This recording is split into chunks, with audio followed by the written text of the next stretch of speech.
Bonjour, donc aujourd'hui en grammaire, on va travailler encore sur la conjugaison, sur le passé composé avec le verbe avoir, le passé composé avec le verbe être et enfin l'imparfait. Donc pour cela, je vous invite à ouvrir votre fichier page 130.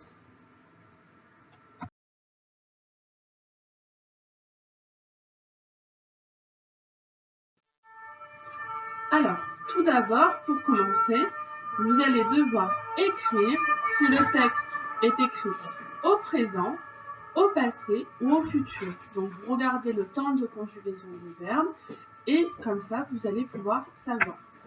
Puis ensuite, vous allez prendre 3 feutres de couleur ou 3 crayons de couleur.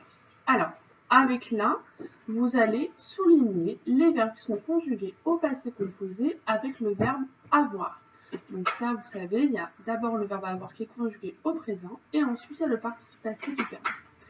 Ensuite, avec une autre couleur, une deuxième couleur, vous allez souligner les verbes qui sont conjugués au passé composé avec le verbe être. Donc là aussi, vous connaissez, il y a d'abord le verbe être qui est conjugué au présent et ensuite vous avez le participe passé. Et enfin, avec la troisième couleur, vous allez entourer les verbes qui sont conjugués à l'imparfait. Donc là, c'est en une seule partie. Et tout ça, bien sûr, sur le texte qui est ici. Je ne me mets pas trop proche parce que moi, j'ai commencé à faire le travail. Donc voilà, je vous laisse faire ça sur ce texte-là. Et puis ensuite, on se retrouve pour voir la correction.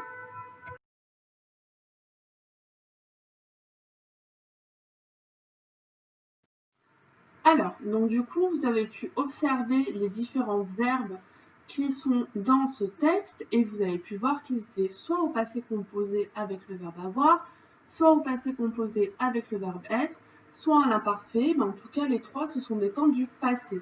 Donc vous avez écrit que le texte était au passé. Ensuite, concernant les verbes conjugués au passé composé avec le verbe avoir, donc moi j'ai décidé de les souligner en orange. Et donc il y en a 1, 2, 3, 4, 5, 6. Il y en a 6 dans le texte. Donc vous avez à quitter, à tisser, à observer, à vu, à balancer et là juste avant à foncer. Rien de particulier à voir en plus sur les verbes au passé composé avec le verbe avoir. Ensuite, vous avez donc les verbes conjugués au passé composé avec le verbe être. Donc moi, je les ai soulignés en bleu et il y en a 3. Et j'aimerais qu'on observe quelque chose. Le premier, c'est elle est allée. D'accord? Et le troisième, c'est elle est tombée. Donc vous voyez que pour ces deux-là, eh bien, il y a un sujet qui est singulier, mais féminin. C'est elle, d'accord? Eh bien, vous pouvez observer que sur le participe passé, on a rajouté la marque du féminin à la fin. On a rajouté le E qui est la marque du féminin. Vous vous rappelez, on avait vu que quand c'était le verbe conjugué au passé composé avec le verbe être, eh bien, quand le sujet était pluriel, quand par exemple c'était nous, vous, il avec un S ou elle avec un S, eh bien on rajoutait un S à la fin du participe passé, qui est la forme du pluriel. Et bien là, on se rend compte que quand c'est un sujet qui est donc féminin, on rajoute la marque du féminin à la fin du participe passé, c'est-à-dire un E. Là, par exemple, le sujet c'est Samuel dans est arrivé. Samuel, c'est masculin et singulier. Donc c'est pour ça qu'il n'y a ni E ni S à la fin. D'accord? Il n'y a aucune marque particulière. Et ensuite, donc il y avait les verbes qui étaient conjugués à l'imparfait. Donc là, le sujet à chaque fois de ces verbes, c'était il. Donc vous pouvez voir la terminaison de la troisième personne du singulier. Donc il y a faisait, prenait, commençait, disait et avait. Et donc vous voyez que cette terminaison, c'est a été. C'est la terminaison pour la troisième personne du singulier, c'est-à-dire quand il ou elle est le sujet. c'est un sujet singulier. Donc, voilà pour la première partie de l'exercice. Maintenant, vous allez devoir transposer le texte. Donc, vous savez, c'est relire le texte en changeant les sujets. Ici, il y aura deux changements. Non seulement ce ne sera pas l'araignée, mais les araignées, d'accord? Il y aura deux araignées. Et ce ne sera pas Samuel, mais Samuel et Abel. On va tout mettre au pluriel en fait. Tous les sujets vont passer au pluriel. Quand c'était elle sans S, ça va devenir elle avec un S. Il sans S, ça va devenir il avec un S. D'accord? Donc ça va être tout au pluriel. Alors, ce que vous allez faire, c'est que vous faites le texte à l'oral en le disant à voix haute ou dans votre tête. Et puis ensuite, on se retrouve pour voir comment sont orthographiés justement les verbes quand on les met à la troisième personne du pluriel. On se retrouve après pour voir l'orthographe.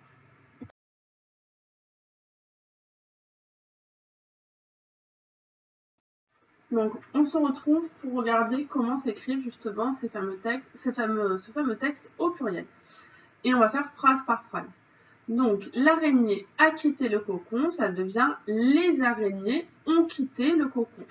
Donc, du coup, pour le verbe, voilà, moi je vous ai mis que les verbes. Vous voyez, c'est comme d'habitude, le verbe avoir, donc il est conjugué au présent.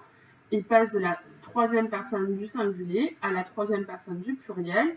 Et le participe passé, il ne change pas, comme toujours avec le verbe avoir, il ne change jamais. Ensuite, la deuxième phrase, elle a tissé une toile autour de Lionel à une vitesse prodigieuse. Donc, elle avec un S, ont tissé une toile autour de Lionel à une vitesse prodigieuse. Donc là, pareil, a devient on et le participe passé ne change pas.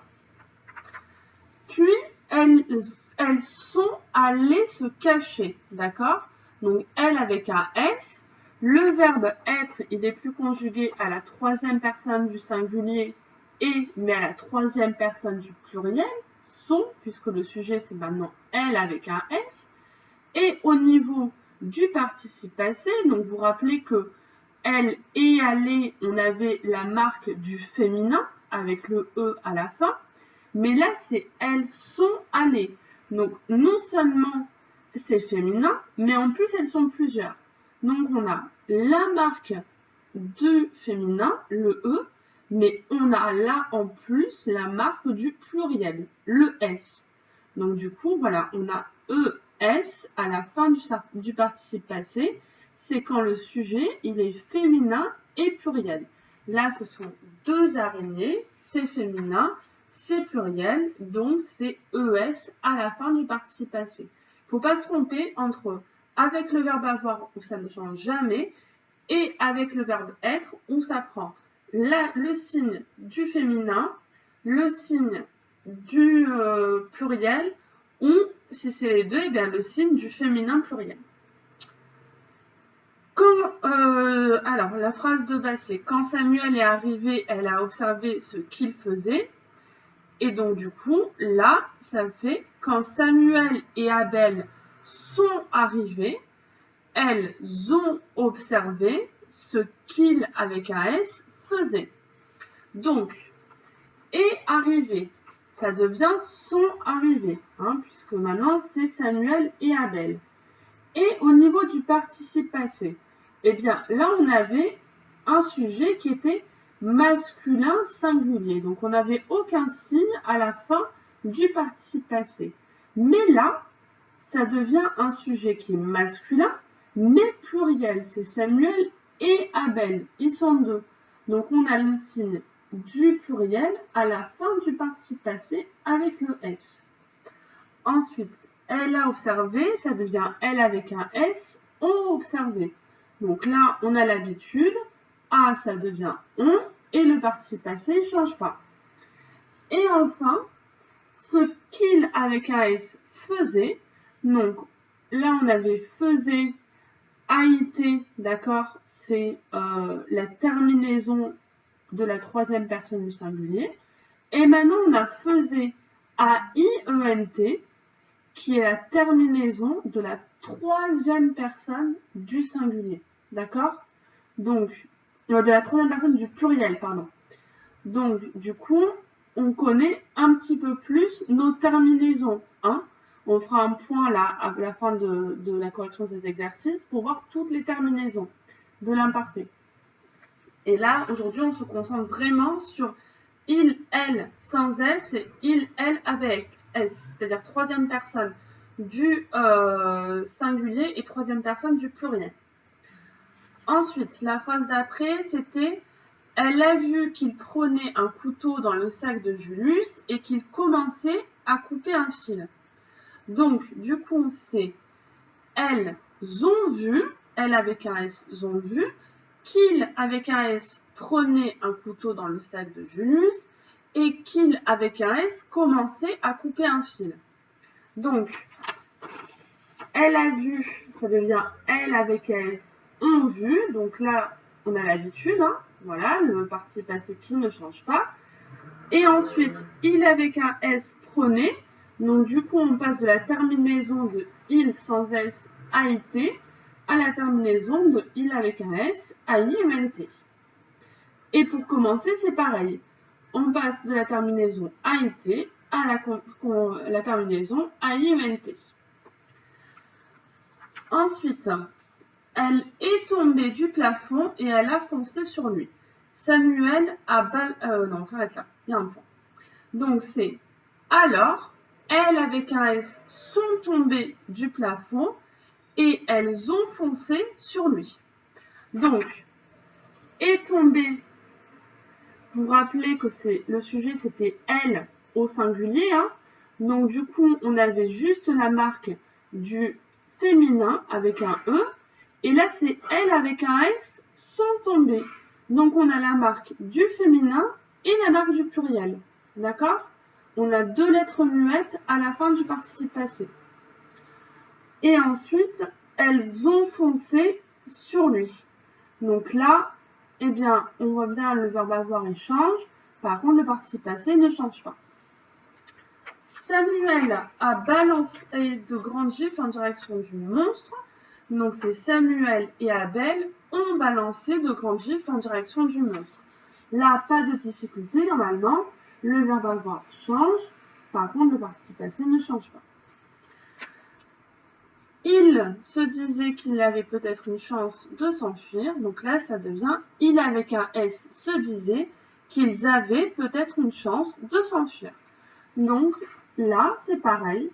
Eh bien, la terminaison de la troisième personne du singulier a été, d'accord, pour les deux verbes, devient la terminaison de la troisième personne du pluriel AI, ENT.